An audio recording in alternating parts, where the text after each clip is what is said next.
All right, everybody. So today we're going to talk about something that's been in the social media landscape for the last couple of months, and it's been really annoying. But for the most part, it's a fun series. We're going to be talking about Assassin's Creed, and today we're going to talk about why I think Shadows isn't going to fail. And it's a very simple concept. So a lot of people that are talking bad about it online are part of this literal organized smear campaign. And the campaign is by influencers like Grums and Demian TV, Hypnotic TV, Very Dark, all these extremely political influencers. So pretty much what they do is they take nerdy concepts, they take like Star Wars or whatever's going on, and then they add their politics to it, and then they try to rile people up so that they get paid more. Because most influencers know you get paid more based on clicks, views, likes, comments, all of that. So they're purposely trying to rile people up so they can get more money in the bank. That's literally all it is. There's no other reasoning for it. And if you're late to the game, let me explain to you why Assassin's Creed Shadows was considered controversial. So the whole reason is racism. That's it. That's literally it. That's the whole reason why they started to attack the game. They attacked the game because there's two protagonists. There's Yasuke and there's Naoi, and she's Japanese. He is from Africa, and he was a real life figure. That's it. And that was the original smear campaign, was attacking it because it's DEI, because he's the protagonist. Now, if you know anything about Assassin's Creed, you know that obviously it's all fictitious. And it is based on real history with an imaginary conflict between the assassins and the Templars. And it goes all the way back to Assassin's Creed 1, where they explained it to you in 2007.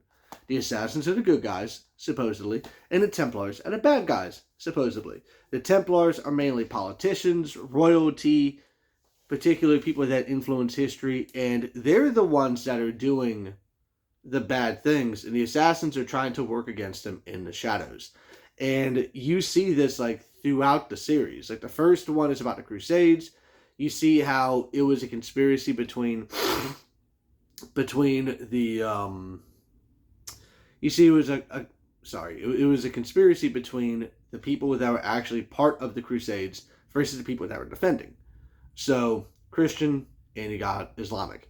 They're conflicting, but there were people on both sides trying to manipulate it.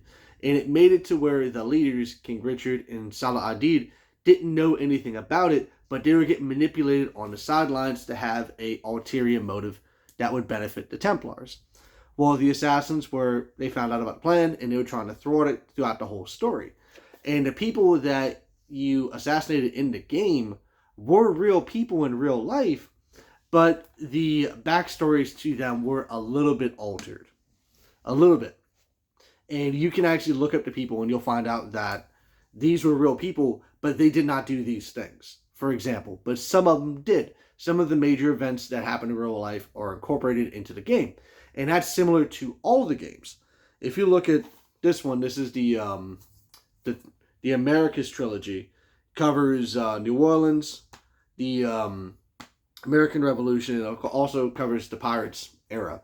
So same thing with these. So you had stuff that happened in the American Revolution that happened in real life, but it happened in the game differently. And the whole thing is the Templars rewrote history. That's literally the concept. Well, pretty much that's the same thing with Shadows. So Shadows, you have the character Yasuke, who is real in real life, but we know little to nothing about him. All we know is that he served under Nobunaga and that he was in the country at that time. He was there for like 2 years and then he disappeared from history. That's it. Like, we don't know if he went back to the slave trade. We don't know if he went back to Africa. We don't know if he died. None of it. Like, it's just gone. There's no history of it. And that's how Shadows is rolling. And if you played Assassin's Creed, any of the Ezio games, so 2, Brotherhood, or Revelations, you'll see that he's very similar to Machiavelli. Yeah, you know Machiavelli, because in the Assassin's Creed games, Machiavelli was an assassin.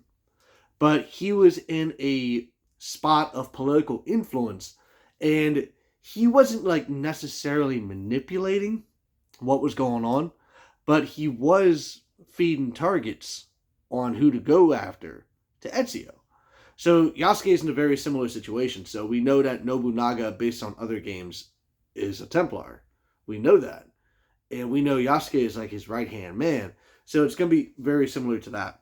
So there's been a couple of controversies according to Shadows. The only real controversy is that Ubisoft used a flag logo for a gun group. This gun group was part of a major battle in the Sengoku period. And the gun group is pretty positive they were there. Like, that's how far back they date. They were pretty positive they were there. But the flag was brand new. Like, the flag was, like, made in the last, like, I think he said 10, 15 years. They came out with the flag. But here's where Ubisoft messed up. The flag's on all the websites and everything. It's on the reenactment pages. It's on the historical pages, all of that. But the flag never existed. And the only way you would have known this is if you were part of the group or if you're a local.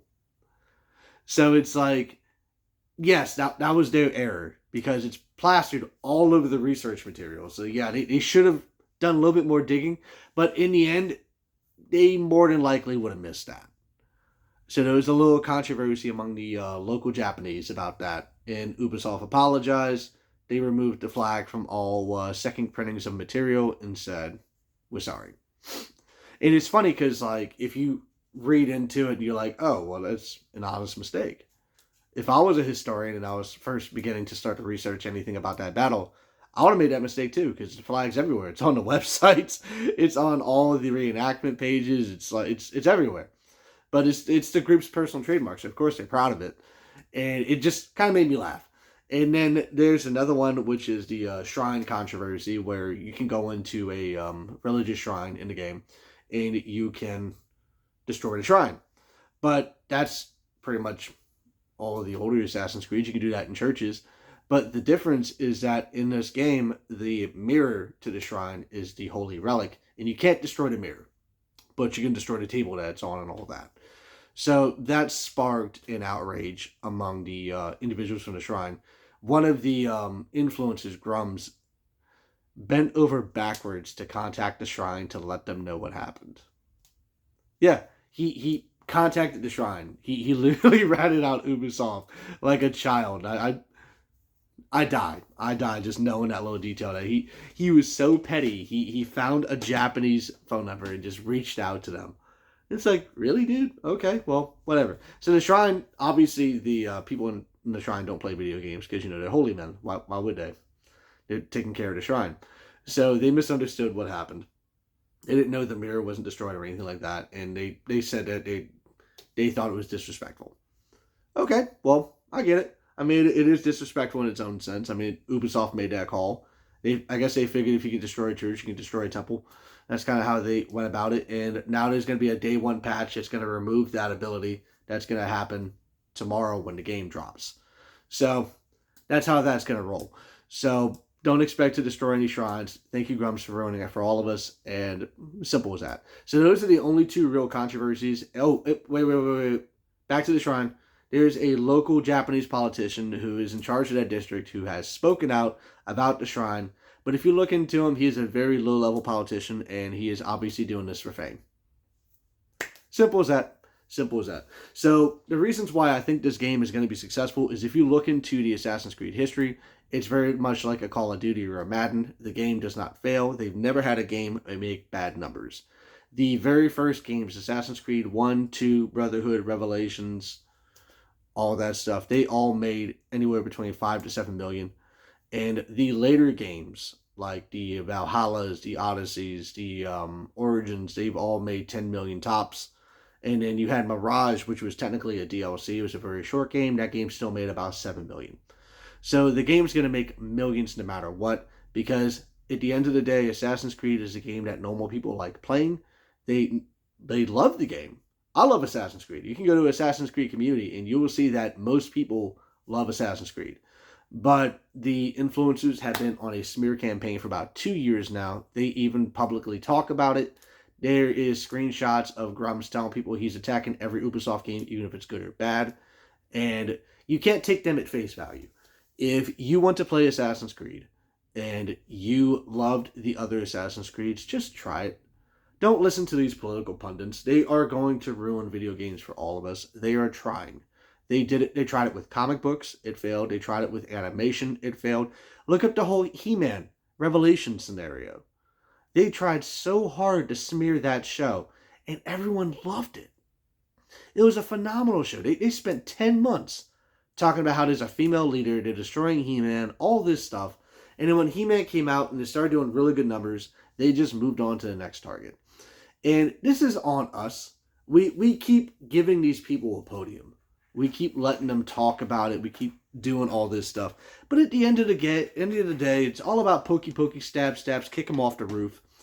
And this game's going to be successful. Every other Assassin's Creed was successful.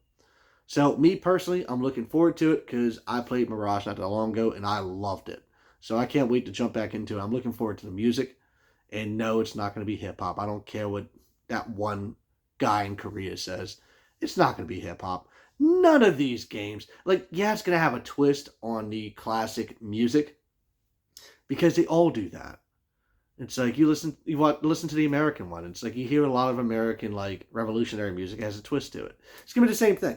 It's going to be the exact same thing. The music's going to be great. The story's going to be great. The characters are going to be okay. I mean, just enjoy it. Buy a game for you. Don't buy a game because someone else tells you to. It's as simple as that. All right, everybody. Harry, I'm out here. I will be buying Assassin's Creed, and I'll be streaming that on TikTok myself because deep down, I'm not going to let these guys ruin my life. They're not worth it. They're really not. All right, everybody. Peace, and that is why I believe Assassin's Creed is going to be successful, and we'll see. We'll see how it goes. I'm pretty positive it's going to succeed because why would this one break a 16-game tradition and fail? Simple as that. All right, bye.